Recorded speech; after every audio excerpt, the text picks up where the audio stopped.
Thank you very much. Thank you.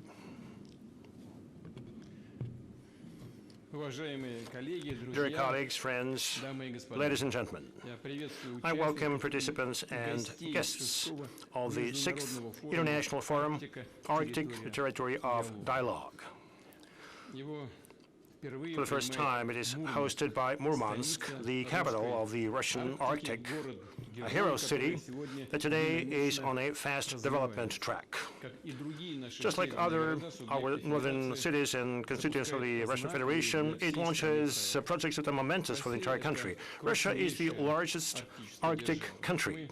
We have always been for equal cooperation in the region, including scientific research, biodiversity conservation, climate, emergency response, and obviously economic and industrial development of the Arctic.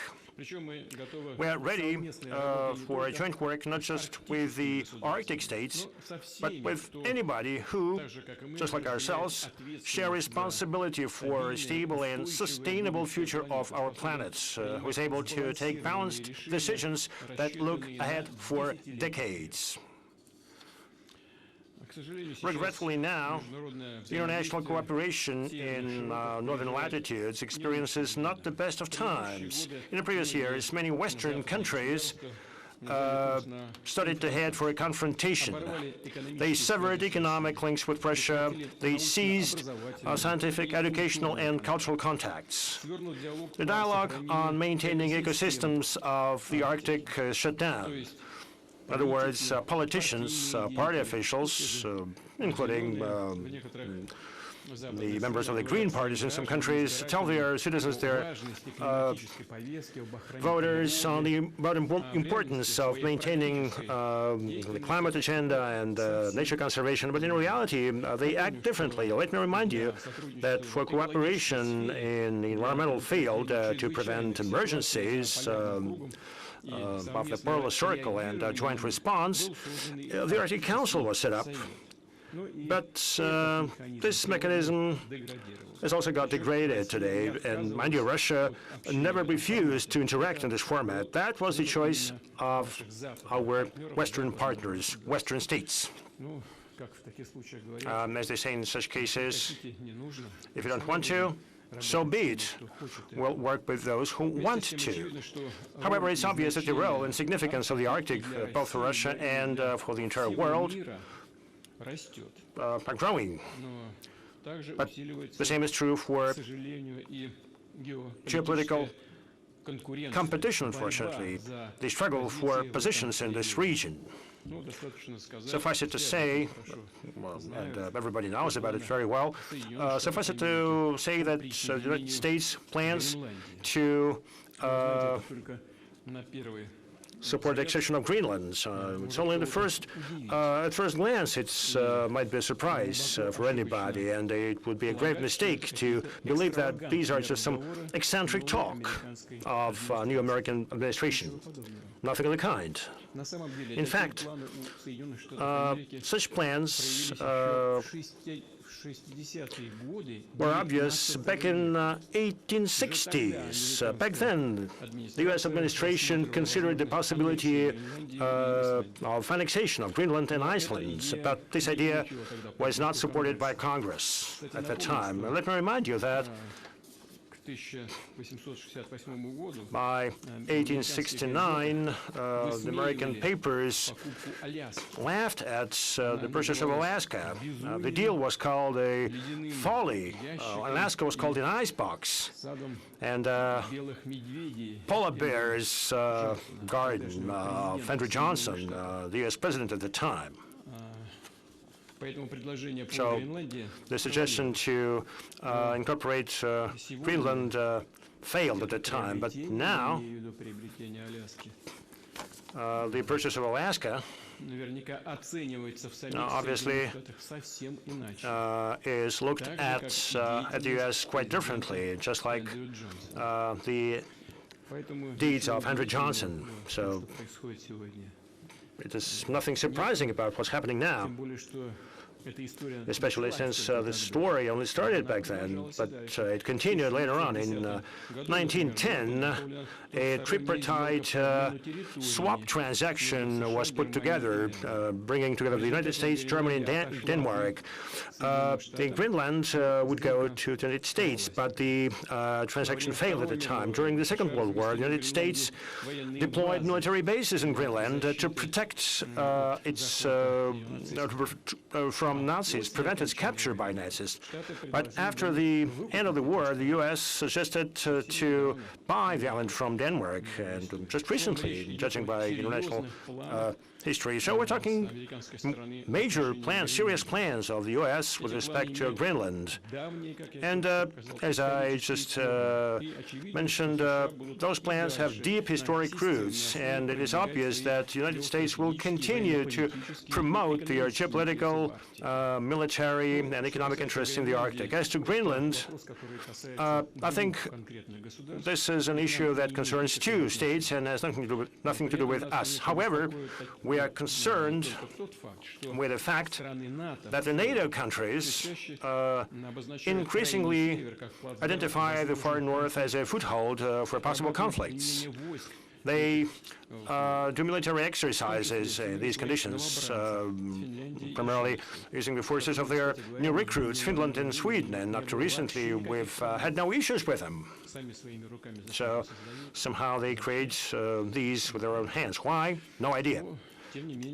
Nonetheless, we'll be guided by the actual situation. We'll respond to this. Let me stress, Russia has never threatened anybody in the Arctic, but we are watching very closely the recent developments. We develop our response capabilities by enhancing our combat capabilities and upgrading military infrastructure. We will not allow any encroachment of the sovereignty of our country. We will safely protect our national interests. By maintaining peace and stability in the polar region, we will ensure long-term socio-economic development of the region and improvement of the standards of living of people living here and preservation of the unique environment. The stronger our positions, the greater the results, the more opportunities we'll have to launch global international projects in the Arctic with the participation of friendly countries. Friendly states, and possibly Western countries, if, of course, they demonstrate interest to joint work. I'm confident that the time for such projects will definitely come. Dear friends, the Arctic zone is responsible for about 1/4 of the Russian territory.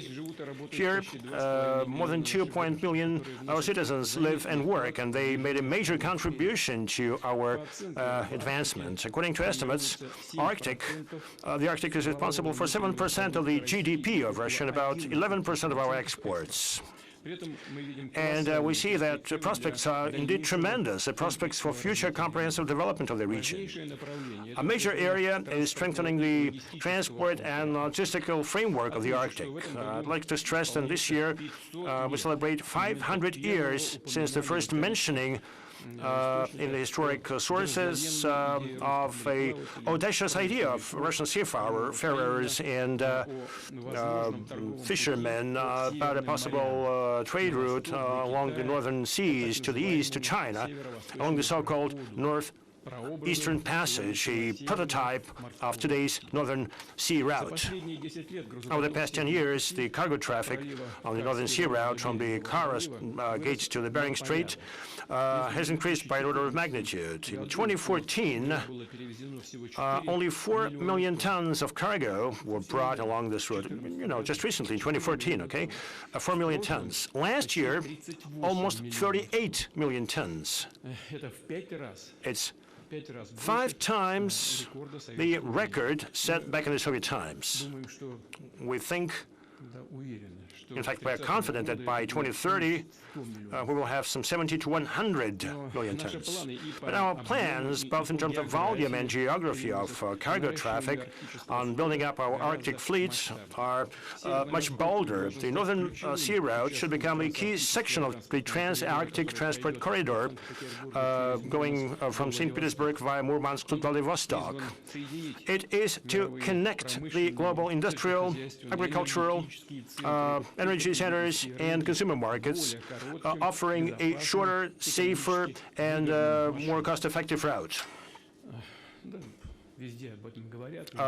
This is what is being said everywhere in the East and the West, and the experts understand it very well. The cargo available for transport in the trans-Arctic corridor will grow thanks to the development and processing of resources in the Arctic, thanks to the international transit. And I want to stress that this will be thanks to the connection of the trans-Arctic corridor with our domestic rail network from the northwest to the far east, Baikal-Amur Railroad and Trans-Siberian Railroad. In fact, the very idea on building the Trans-Siberian Railroad across the country to the Pacific Ocean is an example of strategic vision for the future, when we consider not just the current needs and the circumstances, but also interests of the country for centuries to come. That's exactly the approach we should be guided by when developing our trans-Arctic corridor.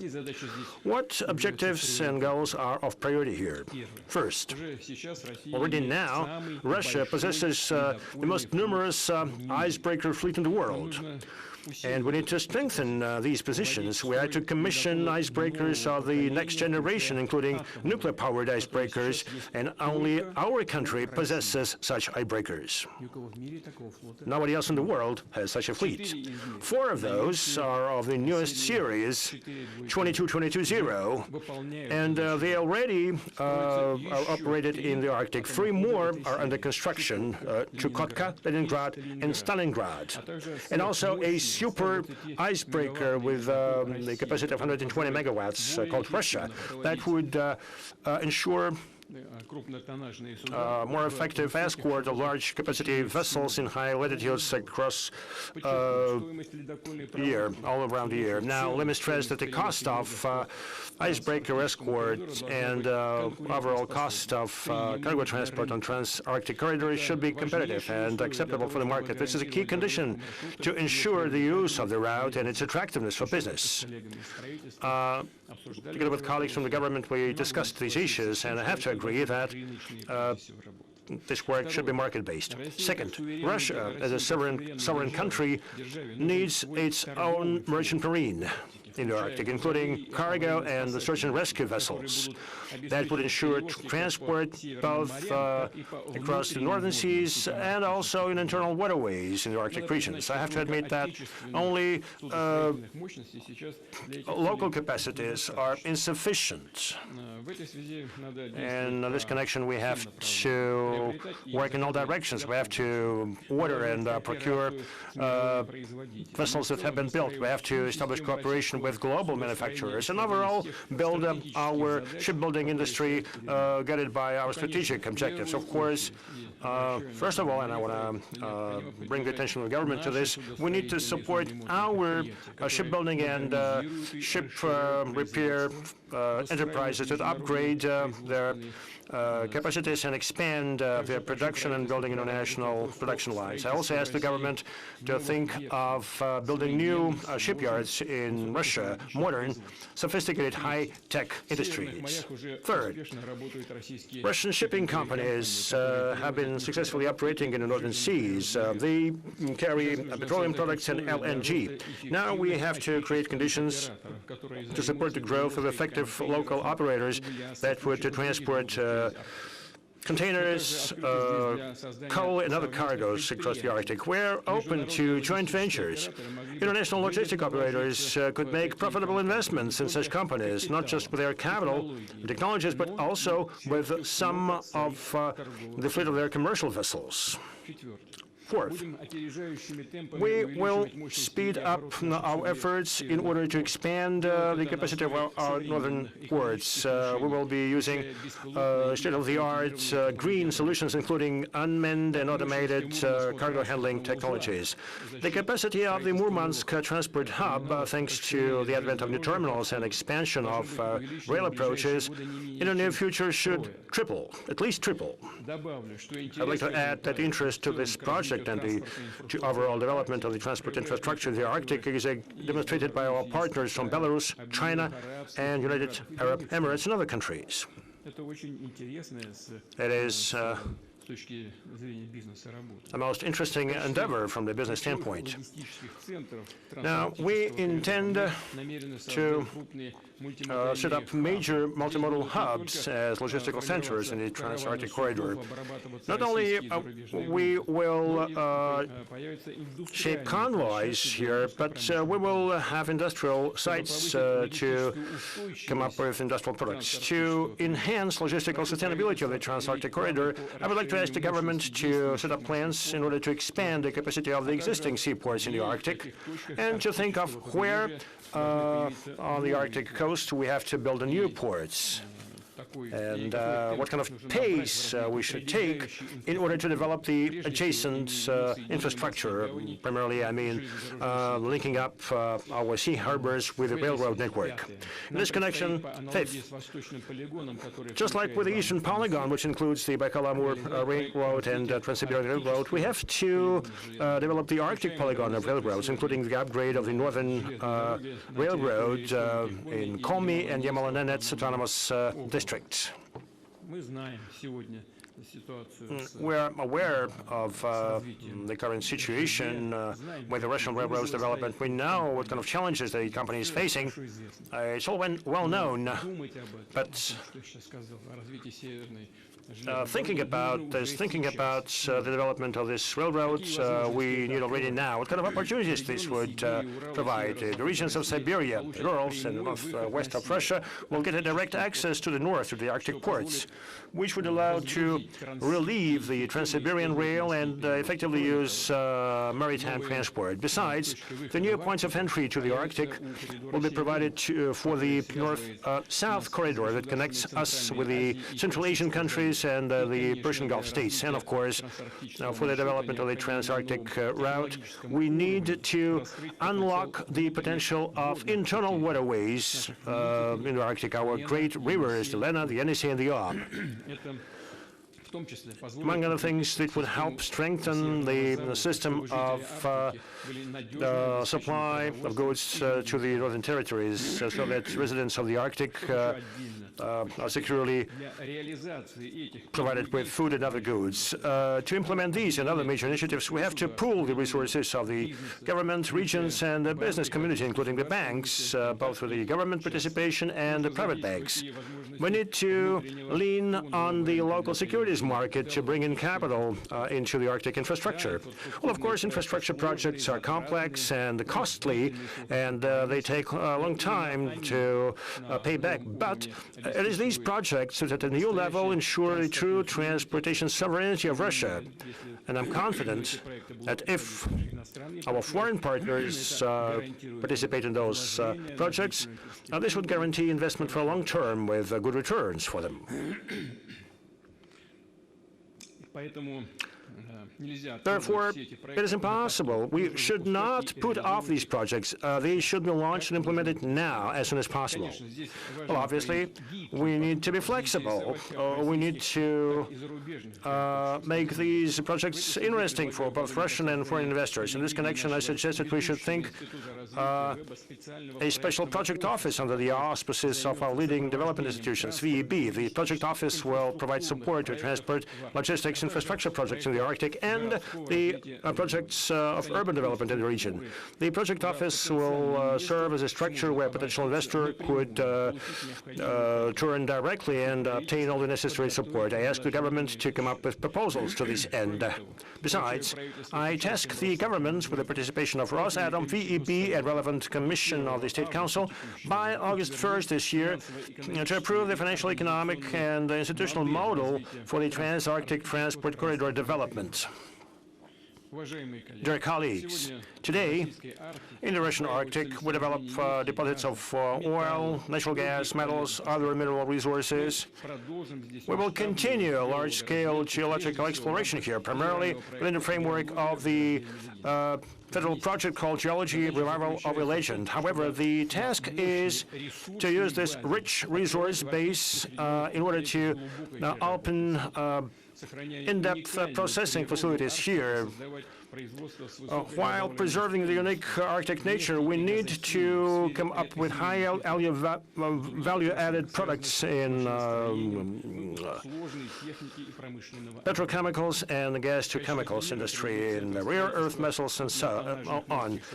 One example would be a center for large-capacity marine installations facility in Belokamenka, where they localize the LNG technologies, and we use our own best practices. I would like to bring the attention of the colleagues from the government and regions.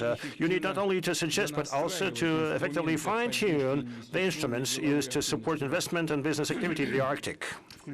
This includes tax benefits, administrative preferences, infrastructure, preparation of land, and so on. Among other things, I remind the colleagues on the need to strictly meet the plans on gas infrastructure development in the Murmansk Oblast. It should be completed before the year 2030, so this task is still on. And of course, we need to develop a very promising area such as tourism. The North, the Arctic, are a unique concentration of natural, historic, spiritual monuments. It possesses a very rich cultural mix. Annually, more than 1 million tourists visit the Arctic to get exposed to its landscapes, to see northern lights, to do some Arctic fishing and ride dog sleighs, and to travel to the polar archipelagos. The number of tourists is on the rise. Respectively, new projects spring up in this area, such as the Arctic Tourism Center, focusing on mountain skiing in Yamala-Nenes Autonomous District, or hot water resort and year-round hotel complex in Karelia. I'd like to ask the federal governments and the regions to support such initiatives that open up new facets of the Arctic, and they help boost interest to this region. I also suggest that we think of including it in a federal project called 5 Seas and the Baikal Lake, the development of the touristic infrastructure at the White Sea. To open up the Arctic for the mass-scale tourism, accessibility becomes crucial, all the way from repairing and building roads to developing air transport. Let me remind you that we extended the subsidized air travel program for the Arctic cities. Last year, about 800,000 passengers availed of this opportunity. This year, the subsidized tickets are available for more than 70 routes. However, airports of the far north, especially small airports, are in need of revamping. In the coming years, within the framework of a relevant national project, we will upgrade 16 airports in the Arctic zone, including in Salikard, Arkhangelsk, Naryan-Mar, and Vorkuta. Overall, our objective is to maintain a well-developed system of airports in the Arctic, all the way from large and medium-sized airfields to small landing spots. This is also necessary to ensure the year-round accessibility of settlements and the operation of aeromedical evac units.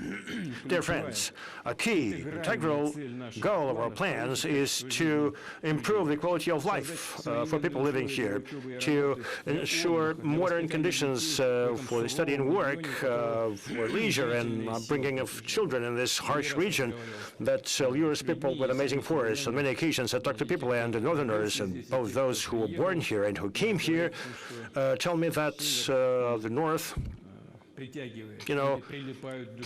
lures people, and people have their hearts chained to this land. As you may know, master plans for the Arctic zone agglomerations are ready, and they span not only major cities like Arkhangelsk and Murmansk. Master plans apply to Kirovsk, Kapatiti, and Monchegorsk in the Murmansk region, Kem and Belomorsk in Karelia, Vorkuta in the Republic of Komi, Bilibino, Pevek, and others in Chukotka, Naryan-Mar in the Donetsk Autonomous Region, Salikart, Labit-Nangi, Novy Urengoy, and Noyabrzh in Donetsk Autonomous District, as well as Tiksi and Naiba in Yakutia, Norilsk, Garka, and Dikson in Krasnoyarsk territory. I would like to specifically thank the VEB Corporation and Dom.RF, who directly contributed to many of those master plans. The master plan is a comprehensive document of strategic and territorial planning. It's a long-term program of socioeconomic and spatial development for cities and settlements. We will use here state-of-the-art city planning solutions while maintaining the regional image of such settlements. And we will be guided by the suggestions of the residents and CSO, including those of indigenous peoples of the north. I'd like to remind the government that we need to accelerate the approval of the Arctic Master Plan implementation timeline. We should think about how to finance them. Also, we should think of a separate Arctic sections in our national projects and to launch a mechanism to bring in business community, strategic investors who work in the Arctic to help implement those master plans or want to work here. Also, I'd like to ask you to think about setting up a special centers of excellence where municipal and regional officials would upgrade their skills in terms of urban development. They would be exposed to the best practices in master planning. Now, we've launched the national competition on creating comfortable urban environment. The winners are eligible for budget support. Now, I suggest that we should provide additional allocation under this competition from the federal budget. We've just discussed this with the colleagues from the government and the Ministry of Finance. I will not give you the ultimate figures, but this allocation should be set up and such support should be provided, so that the colleagues addressing these objectives would have more opportunities to beautify their embankments, develop their walking areas, build playing grounds, parks, and so on. And separately, I'd like to ask the government to extend the program for the military stations innovations, restricted access administrative units where our military and their families live. Such a renovation program should be active at least up until 2030, with the annual financing from the federal budget of at least 10 billion rubles. I would like to stress that this is also linked to the strengthening of our military component in this region. The strength of the military will be increasing here. One of the objectives of the master plans and renovation program is to identify where new industries and jobs would appear, including those related to the Trans-Arctic corridor, where schools and kindergartens, polyclinics, hospitals, roads, and communication networks would be built and housing would be erected. The Ministry of Defense, together with the Ministry of Construction and regional authorities, should address all these issues facility by facility, so that we understand what exactly the resources that we need and what are the timelines that are required to support this. One specific feature of Arctic is that the construction is done on permafrost. And this obviously means special requirements to design and reliability of construction. So we need to take into account the changes and potential risks. I suggest that we should set up a special permafrost monitoring center and invite leading federal and regional institutions to support this. And their research would serve as a scientific base for adaptation of technologies to the thawing of the permafrost. I know that the registry of best practices in construction in the Arctic is available, so this experience should be scaled up. I expect that the idea of Arctic multifunctional centers would also be reflected here. That is when social administrative entities, sports facilities, and services are located under one umbrella within one building. building, so to speak. And obviously, we should be guided by the opinions and demands of the citizens, people living in the north. You know, people directly state that in the Arctic cities and settlements, they lack the so-called service economy. In other words, facilities for leisure, for family entertainment, culture and education events, and this segment must be developed. We should encourage the entrepreneurial initiative here. We have a special program to support SMEs in the far north regions. It's important to boost its effectiveness. And I would like to ask the government to adjust the parameters of the program and also to expand the list of industries that the initiative cover. We should provide additional opportunities for small companies to bring in soft loans.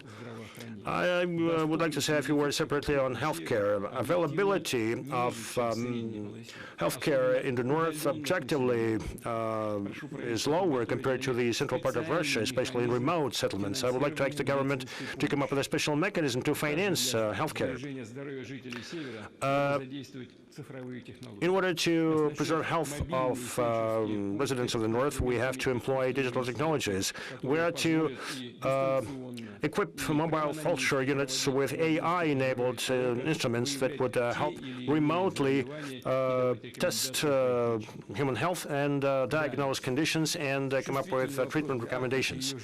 Another sensitive issue for the Arctic and its residents is environmental well-being. Let me remind you that our first forum, what was initiated by the Russian Geographic Society, announced the so-called big cleanup of the Arctic. The idea was to clean up the Arctic from scrap metal, fuel and lubricants, residues and waste.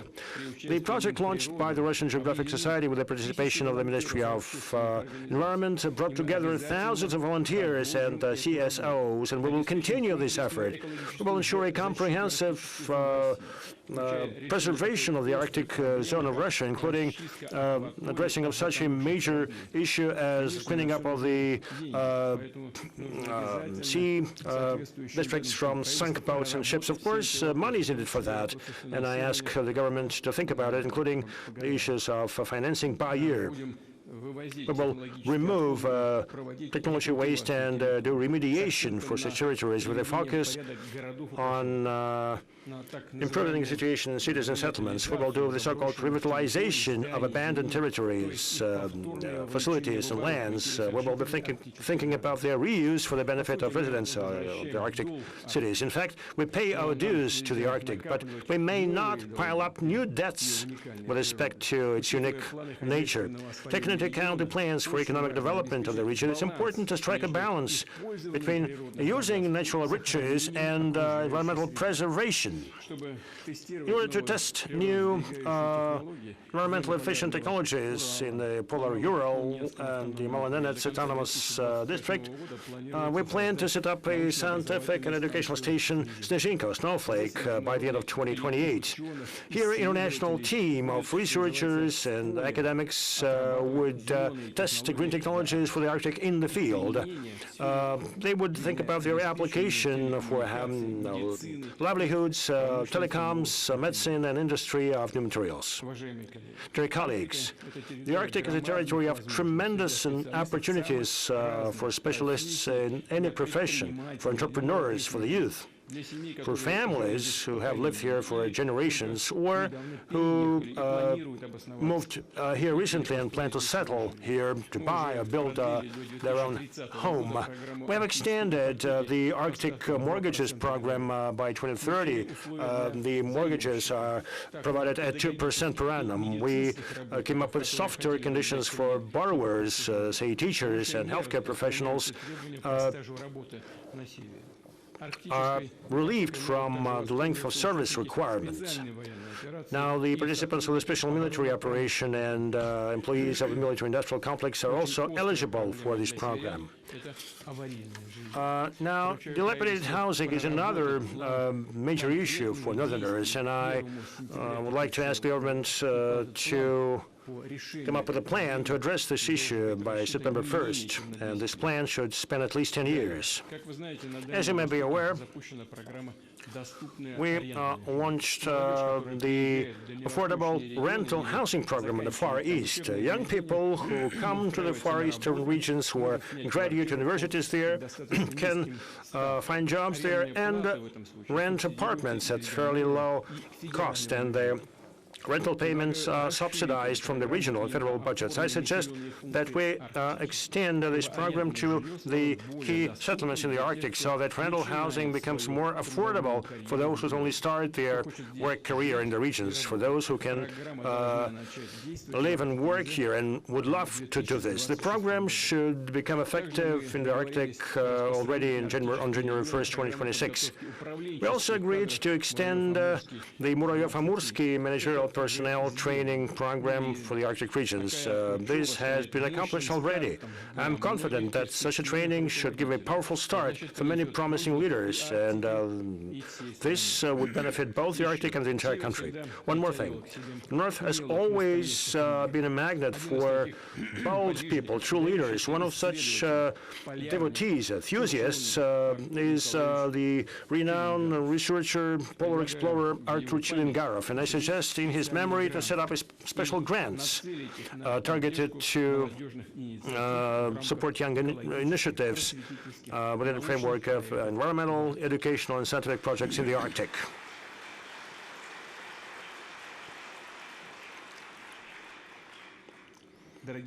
Dear friends, development of the Russian North, overcoming the challenges posed by the harsh nature and reaching new promising frontiers, well, this is something that inspired many generations of our ancestors. Seafarers and Novgorod merchants of the medieval times, explorers of the Arctic of the 16th and 17th centuries, industrialists of the 18th and 19th centuries, scientists, polar explorers, engineers, workers of the Soviet Union, and companies of the modern Russia who launched major Arctic projects in the beginning of the 2000s. And today, North is at the fore of development. It is our sovereign historical choice, which means that the goals that we set and address in the Arctic, the projects that we implement here, should be commensurate, historic scale, to span decades and perhaps even centuries. We will do whatever it takes to strengthen global leadership of Russia in the Arctic. And despite all the current challenges and difficulties, we will ensure a comprehensive development of the region. We will create a solid foundation for future generations. Thank you very much.